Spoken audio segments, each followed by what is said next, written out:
Hello everyone, welcome to Fire and Safety by AVK Solution.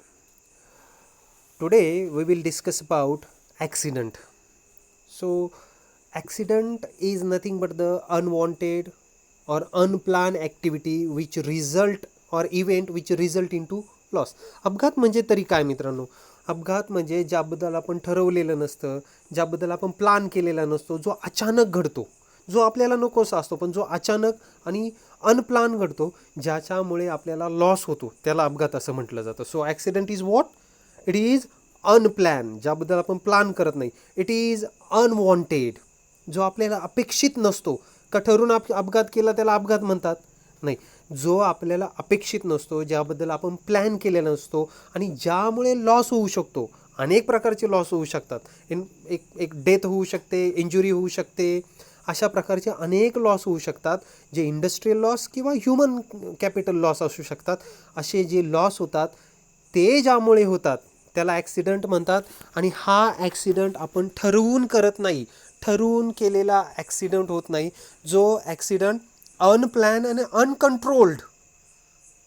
Unplanned, uncontrolled, unwanted असतो, त्याला आपण अपघात म्हणतो. Basically we can say that accident is uncontrolled and unplanned activity which result in to loss. Means every time accident is not planned, it is unplanned. मग ह्याचं example regular कुणी इंडस्ट्रीमध्ये किंवा आपण इतर बऱ्याच ठिकाणी टी व्हीमध्ये किंवा बातम्या बघतो किंवा वाचतो देखील, इकडे इकडे आग लागली, तिकडे तिकडे आग लागली. हे ठरवून केलं जात नाही किंवा जनरली हे ठरवून करण्यात येत नाही. जर हे ठरवून केलं तर त्याला ॲक्सिडंट म्हणता येणार नाही. ज्या गोष्टी अचानक अनकंट्रोल पद्धतीने आणि अनप्लॅनने घडतात त्याला अपघात असं म्हटलं जातं. मग जनरली हे जे अपघात आपण बघतो किंवा जे अपघात आपण अभ्यासणार आहोत, त्या अपघाताचे काही टाईप पडलेले आहे. Accident have different type. For example, accident can be type under minor accident, moderate accident, major accident and disaster. So boss, minor accident is what? Minor accident which is unplanned, which is uncontrolled, which is unwanted, but which result into light injury. घसरलो, पडलो, आपण घसरलो, स्किनला scratches झाले, wound झाल्या, छोट्या मोठ्या जखमा झाल्या. This is what the minor accident, very minor accident. So accident have basically so many types. We have here categorized 4 different type. First one is a minor accident. आपण हे का शिकतो हे लक्षात घेणं सर्वात महत्त्वाचं आहे. का आपण ॲक्सिडंट शिकतोय हे बघा मित्रांनो. फायर अँड सेफ्टी हा जर कॉन्सेप्ट आपण लक्षात घेतला तर मेन उद्देश फायर आणि सेफ्टीचा हा आहे किंवा सेफ्टीचा देखील हा आहे की अपघात घडू नये.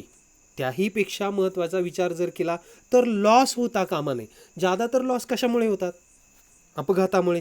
मग ज्यामुळे लॉस होतो ती गोष्ट समजणं आपल्याला गरजेचं आहे. कारण आपलं काय काम आहे ते तुम्ही समजून घ्या.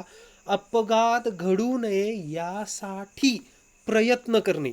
आपण अपघात टाळू शकत नाही. हो, त्याचं प्रमाण कमी करू शकतो, त्याची वारंवारता कमी करू शकतो.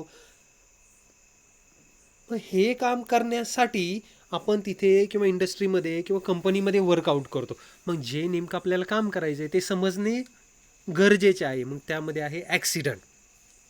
मग ॲक्सिडंटचे प्रकार पडतात. एक आहे मायनर, तुम्हाला आत्ता सांगितलं लाईट इंजुरी, छोटा मोठा ॲक्सिडंट झाला किंवा ॲक्सिडंट झाला ज्यामध्ये आपल्याला स्क्रॅचेस किंवा वाउंड झाले, अगदी छोट्या मोठ्या जखमा झाल्या किंवा खरचटलं, it consider as a minor accident. Means what? ज्यामध्ये एक्सपेन्सेस कमी लागतात. बघा, लक्षात ठेवा, सेफ्टी घेतली जाते ती मानवाच्या जीविताचं रक्षण करण्यासाठी. सेफ्टी घेतली जाते तो इकॉनॉमिकल लॉस कमी करण्यासाठी. मग ॲक्सिडंटमुळे लॉस होतो म्हणून तो लॉस कॅटेगराईज करण्यात आलेला आहे. पण मग लॉस कॅटेगराईज करण्याऐवजी ॲक्सिडंटच्या कॅटेगरी केलेल्या आहेत. मायनर ॲक्सिडंट ज्यामध्ये फार छोट्या प्रमाणात आपल्याला इजा होते. Second type is moderate accident. Moderate accident is more than minor accident, म्हणजे मायनर ॲक्सिडंटच्या थोडं पुढे. मग यामध्ये काय म्हटलं जाऊ शकतं आपण? Breakage of body part. मग आपण साधं बघा, हातपाय मोडणे, हातपाय मुरगळणे, हे जे आहे किंवा मशिनरीला देखील मेजर ॲक्सिडेंट मायनर ॲक्सिडेंटमध्ये कॅटेगराईज केलेलं असतं. मग मॉडरेट ॲक्सिडेंटमध्ये काय, जे मायनरपेक्षा जास्त आहे त्याला मेजर ॲक्सिडेंट असं म्हटलं जातं, ज्यामध्ये एखाद्या माणसाच्या किंवा इंडिव्हिज्युअलचा बॉडी पार्ट हा ब्रेक होतो, त्याला मॉडरेट ॲक्सिडेंट असं म्हटलं जातं. Third type of accident is major accident, where accident can leads to death, loss of life. ज्या अपघातामध्ये मानवी जे जीवन आहे ते संपुष्टात येतं, ज्यामध्ये मृत्यू होतो, अशा अपघातांना मेजर ॲक्सिडेंट असं म्हटलं जातं. मग minor accident, moderate accident, major accident. Major शब्दातच दिलेलं आहे मेजर ॲक्सिडेंट, ज्यामध्ये लॉस ऑफ लाईफ किंवा डेथ होते. And last type which we consider over year, fourth type is disastrous और disaster. Disaster extensive loss means what, ज्यामध्ये loss of life पण होते, इकॉनॉमिकल लॉस पण होतो, बेसिकली सर्व प्रकारचे लॉस होतात जे फार मोठ्या प्रमाणात असतात आणि ते भरून येण्याचे चान्सेस फार कमी असतात. जसं फ्लड येणे, महापूर येणे, जसं मोठ्या प्रमाणात आग लागणे, ज्यामध्ये सगळं जळून खाक होतं, ज्यामध्ये सगळं वाहून जातं. It is called as a disastrous. Disastrous manmade पण आहे आणि नॅचरल पण आहे. मग ॲक्सिडंट हे बेसिकली लॉसमध्येच कन्वर्ट होतात. मात्र त्या लॉसनुसार, त्या होणाऱ्या लॉसनुसार इंडस्ट्रीला, कंपनीला, नेशनला किंवा आपण एन्व्हायरमेंटला एक स्पेसिफिक अमाऊंटमध्ये त्या ॲक्सिडेंटमुळे तोटा होतो आणि तो तोटा आपण समजून घेणं गरजेचं आहे. म्हणून ॲक्सिडेंटचे कॅटेगरीज केलेले आहेत. आता हे आपण सेफ्टीच्या दृष्टीने समजून घेतोय. लक्षात घ्या, फायर आणि सेफ्टीच्या व्ह्यूने समजून घेतोय की ॲक्सिडेंट म्हणजे काय, minor accident, major accident, moderate accident, major accident आणि डिझास्टर. ह्या पद्धतीत आपण हे ॲक्सिडेंट समजून घेत आहोत, कारण आपल्याला इथे सेफ्टी इम्प्लिमेंट करायची. मग बेसिकली ॲक्सिडेंटचे कॉजेस काय आहे, कशामुळे ॲक्सिडेंट होतात, तर बरेच साऱ्या कॉजेसमध्ये आपण जे महत्त्वाचे कॉजेस आहे ते इथे इनलिस्ट केलेले आहे. These are the different causes of accident. First one, taking shortcut.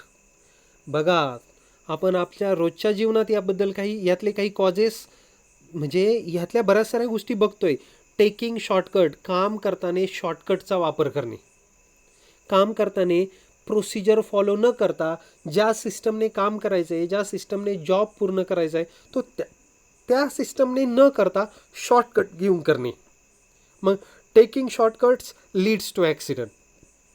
Being over confident, second cause, being over confident. अरे मी करू शकतो, हे काय माझ्या डाव्या हाताचा खेळ आहे, ह्या ज्या गोष्टी आहे ज्याला आपण ओव्हर कॉन्फिडंट म्हणतो.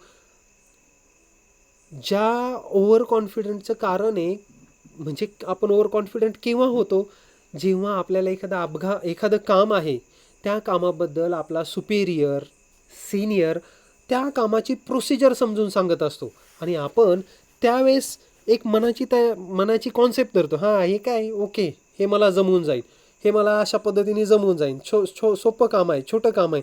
मग ह्या बीइंग ओव्हर कॉन्फिडंट नेचरमध्ये देखील ॲक्सिडेंट होतात. Then third cause is starting task with incomplete instruction. This is what the second reason, this is what the third reason.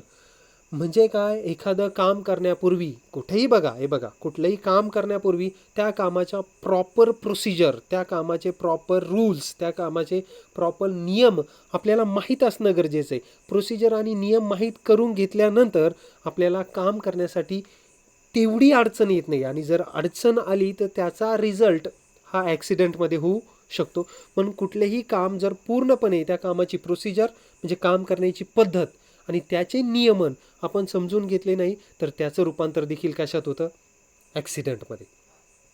Causes of accident आपण बघतोय. त्यामध्ये चौथं महत्त्वाचं कारण आहे, जे आपण या अगोदर पण पाहिलेले आहे, आज पण बघू, poor housekeeping. Boss poor housekeeping. Housekeeping म्हणजे काय आठवतंय का? लास्ट सेशनमध्ये आपण बघितलं होतं. हाऊसकीपिंग म्हणजे इन आर वर्ड आपल्या शब्दामध्ये housekeeping is nothing but the keeping things on their own location. जी गोष्ट जिथे आहे किंवा जिथे पाहिजे नियमाने ती तिथे ठेवणे. म्हणजेच काय, हे बघा आपण अगदी लहानपणापासून बघतो. आपल्या घरात बघा आपली आई जेव्हा भाजीपाला किंवा कांदा कापते, तो कापून झाल्यानंतर ती विळी बंद करून विळीच्या जागेवर ठेवते. त्यामुळे काय होतं, जेव्हा आपण इकडून तिकडे किंवा तिकडून इकडे जातो त्यावेळेस त्या विळीमुळे आपल्याला इजा होत नाही. याचा अर्थ आपली आई तिथे ती विळी कायम तिथे ठेवते, ती विळीची जागा तिथे. याचा दुसरा फायदा बघा, जेव्हा परत आईला ती विळी हवी असेल, म्हणजे कांदा कापण्याचं इन्स्ट्रुमेंट परत हवं असेल, तेव्हा ते त्याच जागेवर सापडेल. एकतर टाईमचा लॉस पण कमी होतो आणि इतस्त वस्तू पडल्या तर त्यामुळे आपल्याला हानी देखील होऊ शकते. मग याचंच दुसरं example proper cleaning. Boss proper जर क्लिनिंग असेल म्हणजे काय, कुठे पाणी सांडलेलं नाही, की कुठे ऑइल सांडलेलं नाही, कुठे ग्रीस नाही, तर आपण स्लिप किंवा ट्रिप होण्याचे चान्सेस कमी होतात. कुठे वायर गुंडाळलेली पडलेली नाही किंवा कुठे रोप पडलेलं नाही, रोप चराट म्हणतो आपण त्याला, ते कुठे अस्ताव्यस्त पडलेलं नाही, ते त्याच्या जागेवर व्यवस्थित गुंडाळून ठेवलं. म्हणजेच काय होतं, प्रॉपर हाऊसकीपिंग. मग आपण इमर्जन्सीमध्ये किंवा रेग्युलर प्रोसेसमध्ये जेव्हा तिथं काम करत असतो तेव्हा एक कॉमनली आपल्याला कुठल्याही पद्धतीचा अडथळा येत नाही. आपण गुंतून म्हणा, सटकून म्हणा पडत नाही आणि त्याचं रूपांतर न पडल्यामुळे, जर पडलो तर त्याचं रूपांतर मायनर ॲक्सिडंट, मॉडरेट ॲक्सिडंट, मेजर ॲक्सिडंटमध्ये होऊ शकतं. You can't believe it can result in to disaster also. आपण जेव्हा इंडस्ट्रीमध्ये किंवा घरगुती लेवलला गॅस हा वापरला जातो, लिक्विड पेट्रोलियम गॅस, इंडस्ट्रीमध्ये देखील गॅस वापरला जातो. हा गॅस वापरल्यानंतर त्याचे जे नॉब आहे, त्याचे जे स्विच आहे, ते प्रॉपर जर बंद केले नाही तर त्यापासनं होणारा विस्फोट, एक्सप्लोजन आपण ज्याला म्हणतो, ते इतकं भयानक असू शकतं की it can result in to disaster. जर आपण हाच विचार पेट्रोकेमिकलसाठी करा, हा कंपन्यांमध्ये खूप मोठे गॅसची युनिट वापरले जातात, तिथे विचार करा, it can result in to disaster. So poor housekeeping can result in to accident. म्हणून प्रॉपर हाऊसकीपिंग शब्दातच अर्थ आहे हाऊस कीपिंग. होम नाही म्हटलं तिथे, होमचा अर्थ वेगळा आहे. हाऊस कीपिंग, जी house in the sense of things which we consider in a specific location, in an room, in an floor, on the floor, that things can be kept on their own location. त्या गोष्टी आपण त्या जागेवर, जेव्हा आपण फ्लोअरला काम करत असतो, कन्स्ट्रक्शन साईटला म्हणा, मॅन्युफॅक्चरिंग साईटला म्हणा, जेव्हा आपण फ्लोअरवर काम करत असतो तेव्हा तिथल्या गोष्टी तिथे ठेवणं गरजेचं आहे. त्यानंतर अजून काय, causes of accident, ignoring safety procedure. Safety procedure कोण डिझाईन करते? या सेफ्टी प्रोसिजर, हे बघा, प्रत्येक कामाच्या काही सेफ प्रोसिजर आहे. अगदी साधा आणि सिम्पल एक्झाम्पल आपण सध्या फक्त छोट्या लेवलने आपलेले एक्झाम्पल बघत आहोत, जेणेकरून आपल्याला कॉन्सेप्ट समजून येईल. जसा काळ पुढे जाईल, जसा सिलेबस पुढे जाईल, तसं आपण इंडस्ट्रियल पण एक्झाम्पल बघणार आहोत.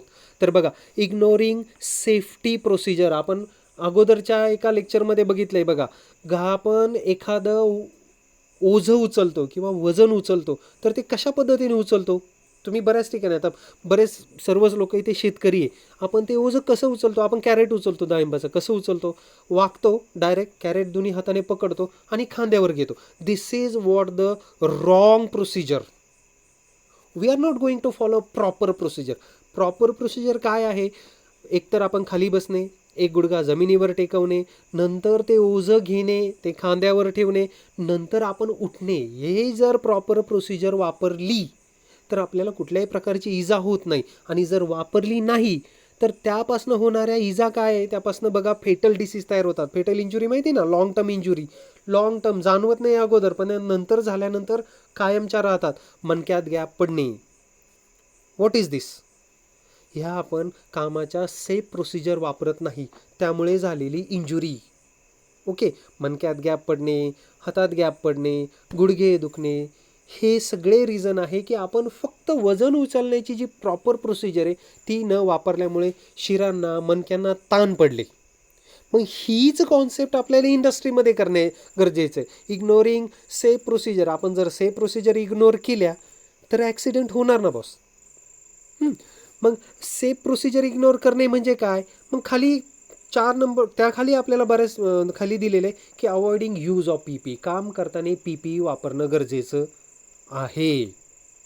ही प्रोसिजर आहे की नाही, सेफ प्रोसिजर. हे बघा मित्रांनो, कुठलंही काम करण्याच्या ज्या प्रोसिजर आहे ह्या नॅशनली, इंटरनॅशनली आणि लीगली ठरवून दिलेल्या आहे. यासाठी कायदे आहे, यासाठी नॅशनल युनिट आहे, यासाठी इंटरनॅशनल युनिट आहे, जे आपण पुढे जाऊन बघणार आहोत. यांनी प्रत्येक काम करण्याच्या काही प्रोसिजर ठरवून दिलेल्या आहेत. आपण काय काम करतो, त्या कामासाठी असणारे नियम काय आहे, त्या कामाच्या काही सेफ प्रोसिजर काय आहे, त्या आपल्याला माहीत असणं गरजेचं आहे. आता ह्या आपल्याला माहीत असणं म्हणजे तुम्ही समजून घ्या, ह्या फायर अँड सेफ्टीच्या माणसाला माहीत असणं गरजेचं आहे.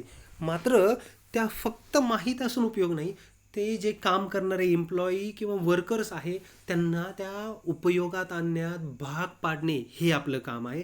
म्हणून ॲक्सिडेंट होण्याचं महत्त्वाचं एक कारण काय आहे? Ignoring safety procedure. त्यानंतर ॲक्सिडेंट होण्याचं नेक्स्ट रिझन आहे मेंटल डिस्ट्रॅक्शन. मेंटल डिस्ट्रॅक्शन म्हणजे काम करताना आपलं लक्ष विचलित होणे. मान्य आहे तुम्हाला, हे लक्षात आलं असेल.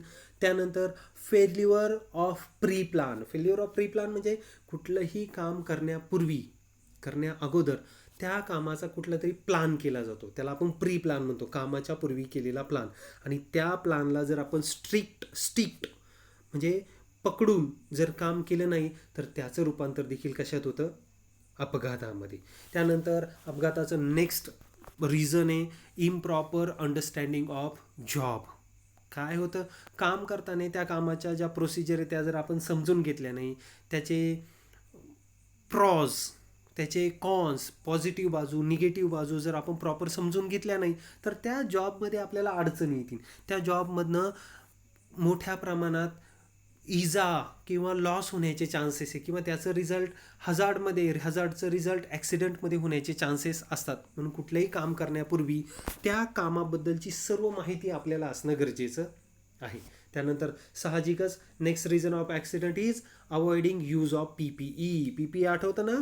Personal protective equipment. माणसाला प्रोटेक्ट करणारं जे इक्विपमेंट आहे, जे काही इक्विपमेंट आहे, safety helmet, safety goggle, coveralls, safety shoes, safety gloves, mask, असे बरेच सारे, ह्या पीपीईचा वापर न करणे. Then after improper supervision. सगळ्यात महत्त्वाचं रिझन आहे अपघात होण्याचं की प्रत्येक माणसाने जागरूक असणं गरजेचं आहे. मात्र त्या प्रत्येक माणसाला जागरूक ठेवण्याचं काम हे सुपरवायझरचं असतं, in the sense of supervision करणाऱ्या माणसाचं असतं. म्हणून प्रॉपर सुपरविजन जर नसेल तर अपघात घडू शकतात. And last one, in our concept handling unauthorised job. ज्या जॉबसाठी आपल्याला ऑथोराईज केलेलं आहे तो जॉब सोडून आपण दुसरं काम करणे, ज्या कामाबद्दल आपल्याला अंदाज नाही, ज्या कामाबद्दल आपल्याला माहिती नाही, ज्यासाठी आपल्याला प्रॉपर परमिशन नाही, ज्याची आपल्याला प्रॉपर अथॉरिटी नाही, असं काम केल्यामुळे देखील अपघात होऊ शकतात. So basically there are so many causes of accident. We have been furnished over few causes which can result into accident. मग मला तुम्हाला सांगायचं काय, नीट बघा. सेफ्टीच्या पर्सनचं काम आहे इंडस्ट्रीमध्ये, कंपनीमध्ये, जॉब साईटवर, फ्लोअरवर अपघात होऊ देऊ नाही. मग अपघात म्हणजे काय? ज्याबद्दल प्लान नसतो, जे आपण कंट्रोल करू शकत नाही आणि ज्याचं रूपांतर हे लॉसमध्ये होतं, त्याला अपघात असं म्हटलं जातं. अपघाताचे बेसिकली खूप सारे प्रकारामधले आपण 4 टाईप बघितलेले आहे. एक आहे मायनर ॲक्सिडेंट, ज्यामध्ये स्क्रॅच, खरचटणे किंवा वाऊंड, जखमा होतात, मायनर ॲक्सिडेंट. मॉडरेट ॲक्सिडेंट, ज्यामध्ये ब्रेकेज वगैरे होऊ शकतं, मायनरपेक्षा जास्त ब्रेकेज होऊ शकतं, हातपाय मोडू शकतो किंवा ब्रेकेज होऊ शकतं, अशा पद्धतीचे मॉडरेट ॲक्सिडेंट. त्यानंतर आहे major accident, loss of life, ज्यामध्ये एखाद्याचा मृत्यू होऊ शकतो, a group of people can be died, त्याला मेजर ॲक्सिडेंट म्हणतात. आणि एक आहे डिझास्टर, ज्यामध्ये खूप मोठ्या प्रमाणात लॉस होतो. मग तो एन्व्हायरमेंटल म्हणजे नॅचरल डिझास्टर असो और मॅनमेड डिझास्टर असो. मग एखाद्या ठिकाणी आग लागणे, एक्सप्लोजन होणे, पूर येणे, भूकंप येणे, काही नॅचरल काही मॅनमेड, हे डिझास्टर म्हणून काउंट होतात. आणि ॲक्सिडंट होण्यासाठी बऱ्याच साऱ्या गोष्टी जबाबदार आहे. त्यामधल्या शॉर्टकट घेणे, ओव्हर कॉन्फिडंट होऊन काम करणे, प्रॉपर इन्स्ट्रक्शन न घेता काम करणे, हाऊसकीपिंग प्रॉपर नसणे, म्हणजे ज्या फ्लोअरवर आपण काम करतो ती फ्लोअर प्रॉपर कीप केलेली नसणं, इग्नोरिंग सेफ्टी प्रोसिजर, काम करताना सेफ्टी प्रोसिजर वापरणे नाही, ज्या काही ठरवून दिलेल्या आहे त्या प्रोसिजरने काम न करणे, मेंटल डिस्ट्रॅक्शन होणे, काम करताना आपलं लक्ष विचलित होणे, जो प्लान आपण केला आहे कामाच्या अगोदर त्या प्लानला स्टिक न राहणे, त्या प्लाननुसार काम न करणे, इनप्रॉपर अंडरस्टँडिंग ऑफ जॉब, जो जॉब आपण करणार आहे किंवा जे काम आपण करणार आहे त्याच्या इन्स्ट्रक्शन तर समजल्याच नाही की कसं काम करायचं, मात्र तो जॉबच आपल्याला समजला नाही, तरी देखील अपघात होऊ शकतात. PPEचा प्रॉपर वापर न केल्याने अपघात होऊ शकतात. प्रॉपर सुपरविजन नसेल तरी देखील अपघात होऊ शकतात. आणि ज्या जॉबसाठी आपण नियमित केलेलो नाही असा जॉब देखील आपण जर केला तरी देखील अपघात होऊ शकतात. बेसिकली टीम वर्क केलं नाही, टीमला सोडून जर काम केलं तर अपघात होऊ शकतात. प्रॉपर कम्युनिकेशन केलं नाही तरी अपघात होऊ शकतात. प्रोसिजर फॉलो केल्या नाही तरी देखील अपघात होऊ शकतात. आणि आपलं काम आहे अशा गोष्टी इंडस्ट्रीमध्ये घडू नये. त्या जर घडत असेल तर त्या कमी होण्यास मदत करणे, जेणेकरून अपघात कमी होतील. बघा, अपघात होणार नाही असं नाही, अपघात होणारच, पण अपघाताचं प्रमाण, अपघाताची वारंवारता ही कमी केली जाऊ शकते, जो की आपला मेन उद्देश आहे. अपघात कमी करणे, जेणेकरून लॉस कमी होईल, जेणेकरून इकॉनॉमिकल लॉस कमी होईल आणि ह्युमन कॅपिटल म्हणजे मानवी लॉस देखील कमी होईल. आज आपण इथेच थांबू. Thank you everyone.